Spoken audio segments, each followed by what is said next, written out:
K2 Black Panther. Huwag kalimutang mag-like, share, subscribe, at i-ring ang bell para maging updated sa aming mga videos. Ang K2 Black Panther main battle tank ay nag-evolve mula sa XK2 program. Ang susunod na henerasyong MBT na ito ay binuo sa South Korea gamit lamang ang katutubong teknolohiya.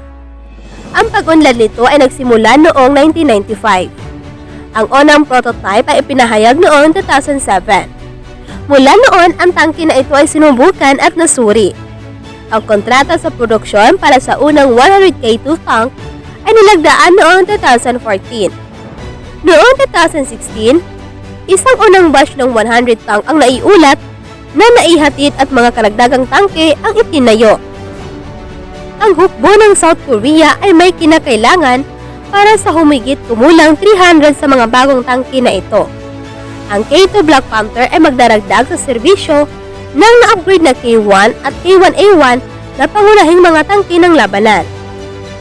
Sa kasalukuyan, ang K2 ay isa sa pinaka-advance na pangunahing tangke ng labanan sa mundo, na nalampasan ng anumang mayroon ang North Korea o China. Higit pa rito, ito ang pinakamahal na pangunahing tangke ng labanan hanggang ngayon na nalampasan ang Japanese Type 90 MBT. Ang tangke na ito ay gumagamit ng parehong modular composite armor na hindi natukoy na uri at explosive reactive armor blocks.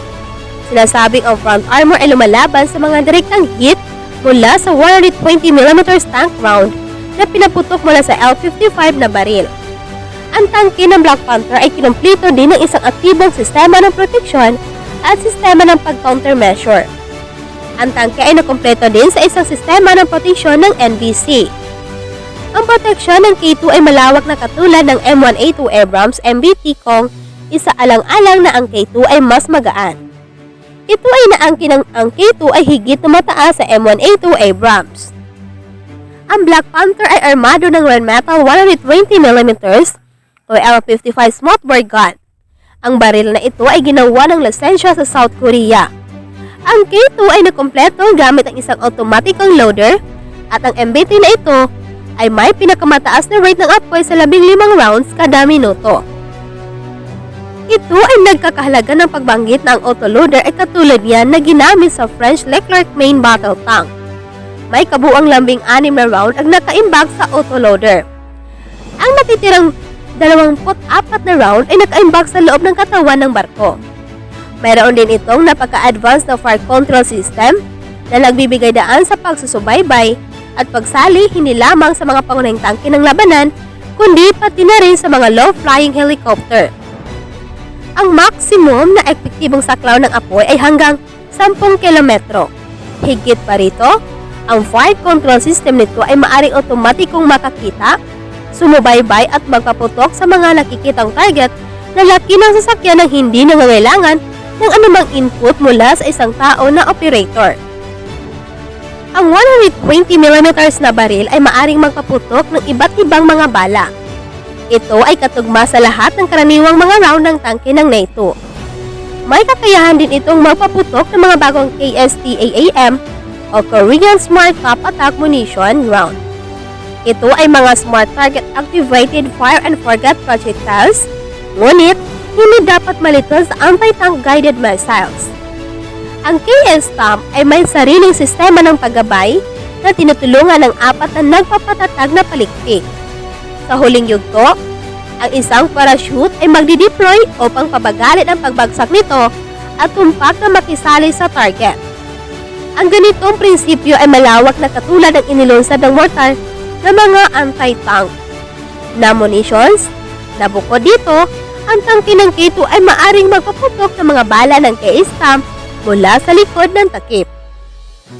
Ang KS-TOM ay may maximum na epektibong hanay na 8 kilometers. Ang pangalawang armament ay binuo ng Koaxial 7.62mm machine gun at K6 12.7mm heavy machine gun na nakamount sa tuktok ng bubong. Ang parehong machine gun na ito ay may napakagandang pagkarga ng bala, 12,000 by 7.62mm at 3,200 by 12.7mm. Higit pa rito, Ang K6 Heavy Machine Gun ay may otomatikong sistema na kinikilala ang kaibigan mula sa isang kalaban. Ang pangunahing tangke ng labanan na ito ay may 3 tripulante, kabilang ang commander, gunner at driver. Ang iba pang mga tampok ng tangke ng K2 ay kinabibilangan ng Digital Battlefield Management System at Navigation System para sa mabilis na koordinasyon. Ang K2 ay maaring mabilis na mag-ulat ng sitwasyon ng labanan, sa gayon ay tumataas ang sitwasyon sa kamalayan ng mga mapagkaibigang pwersa. Ang Korean K2 ay pinapagana ng MTU MB8A3 KA501 diesel engine na gawa ng lisensya na bumubuo ng 1,500 na lakas kabayo. Mayroon ding auxiliary gas turbine power unit na bumubuo ng 400 horsepower. Pinapaandar nito ang mga onboard system kapag naka-off ang pangunahing makina. Ang K2 Black Panther ay may state-of-the-art na semi-active hydropneumatic suspension. Ang bawat bogie wheel ay maaring individual na kontrolin na nagpapahintulot sa MBT na ito na umupo, tumayo, lumuhod o sandal sa anumang direksyon. Ang tampok na ito ay nagbibigay ng tangke ng ilang mga pakinabang. Bukod pa rito, ay naangkin na ang naturang sistema ng suspension ay mas madaling mapanatili kumpara sa tradisyonal. Ang tangke ng Black Panther ay nilagyan ng deep wading kit. Nagbibigay daan ito sa sasakyan na tumawid sa mga ilog at iba pang mga hadlang sa tubig hanggang sa 4.2 meters ang lalim. Ang mga nakaraang K1 at K1A1 MBT ay kulang sa feature na ito. Kapansin-pansing sinubukan ng South Korea ang malalaking engine muffler sa tangke na ito. 2 muffler ang nakakabit sa likuran ng katawan ng barko upang mabawasan ang ingay ng makina. Ang presyo ng tangke ng K2 ay $7.5 million na inaalok din ito para sa mga customer sa pag-export. Matagumpay na nakipag-usap ang Turkey sa pag-import o paggawa ng lisensya ng mga K2 subsystem. Gumagamit ang bagong Turkish Altay MBT ng ilang teknolohiya ng K2 Black Panther MBT. K6 Armored Engineer na sasakyan, ito ay dinisenyo o panglabagin ang mga landas sa pamamagitan ng mga minefield. Ang isang prototype na K600 ay batay sa K1 chassis. Bagamat, tila ang mga sasakyang pang-production ay bagong gawa at nakabatay sa K2 main battle tank. Inaprobahan ito para sa produksyon ng militar ng South Korea at ang mga paghahatid ay binalak na magsimula sa 2020. Ang K2PL ay isang iminungkahing bersyon ng K2 main battle tank para sa Polish military. Ang isang sukat na modelo ng tangke na ito ay inahayag ng Hyundai Rotem noong 2020. Ang K2NO ay isang version na iminungkahi para sa Norway. Isa ito sa mga unang artikulo sa internet tungkol sa K2 main battle tank. Ang K2 Black Panther ay isang susunod na henerasyon ng South Korean main battle tank na dinisenyo ng South Korean Agency for Defense Development at ginawa ng Hyundai Rotem.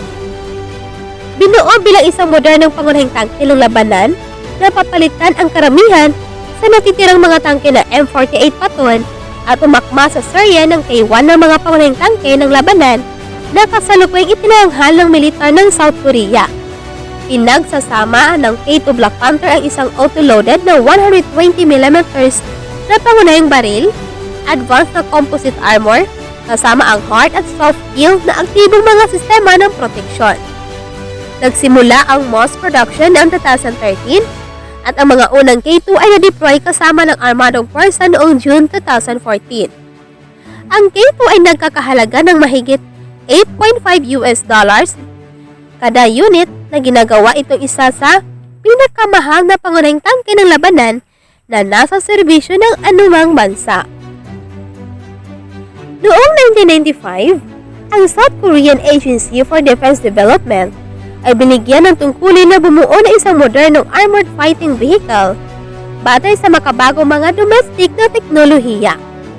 Ang layunin ng programang ito sa pagpapaunlad ay upang higit pang gawing moderno ang hukbo ng South Korea sa kabila ng higit na mataas na kakayahan ng mga umiiral na disenyo ng K1 at K1A1 kumpara sa mga tangke ng Hilagang Korea. Karamihan sa mga ito ay tumatandang T55 at Type 59.